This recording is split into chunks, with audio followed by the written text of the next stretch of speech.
ಎಲ್ಲ ನನ್ನ ಪ್ರೀತಿಯ ಕನ್ನಡ ಜನತೆಗೆ ಈ ಯುಗಾದಿ ಹಬ್ಬದ ಶುಭಾಶಯಗಳು. ಹೇಳ್ತಾ ಇವತ್ತು ನಮ್ಮ ಕಡೆ ಎಲ್ಲ ಹೆಂಗೆ ಮಾಡಿದ್ವಿ ಅಂದರೆ ಫುಲ್ ತೋರಣ ಕಟ್ಬಿಟ್ಟು ನಮ್ಮ ಕೆಂಚಿನ ಶಿಸ್ತಾಗಿ ಸ್ನಾನ ಮಾಡಿಸ್ಬಿಟ್ಟು ನಿಲ್ಲಿಸಿದ್ವು.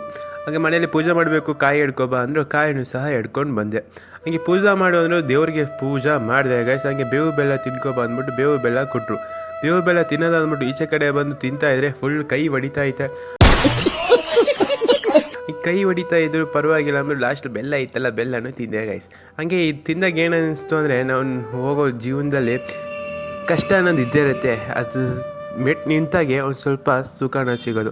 ಅಥವಾ ಒಂದು ಮೋಟಿವೇಟ್ಸ್ ಅಂತ ತಗೊಂಡು ತಿಂಡಿ ತಿನ್ನೋ ಅಂದ್ಬಿಟ್ಟು ಬಿಸಿ ಬಿಸಿ ವಡೆ ಮತ್ತು ಚಪಾತಿ ತಿನ್ಕೊಂಡು ಈಚೆ ಕಡೆ ಬಂದೆ ಗೈಸ್. ಫುಲ್ ಬಿಸಿಲು ರಪ್ಪ ರಪ್ಪ ಅಂತ ಚೆತ್ತೈತೆ.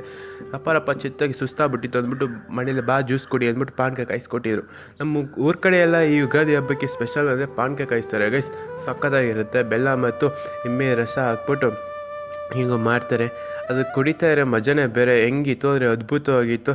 ಹಾಗೆ ಕುಡಿದ್ರೆ ಸಕ್ಕತ್ತಾಗಿತ್ತು ಗೈಸ್. ಹೆಂಗಿತ್ತು ಅಂದರೆ ನಾನಂತೂ ಕಲ್ಲೋಗ್ಬಿಟ್ಟೆ ಗೈಸ್. ಇವತ್ತಿನ ಲಾಗ್ ಇಷ್ಟೇ. ಸಿಗೋ ಮತ್ತೆ ಇಷ್ಟ ಆಗಿತ್ತು ಲೈಕ್ ಮಾಡಿ ಸಪೋರ್ಟ್ ಮಾಡಿ ಅಂತ ಹೇಳ್ತಾ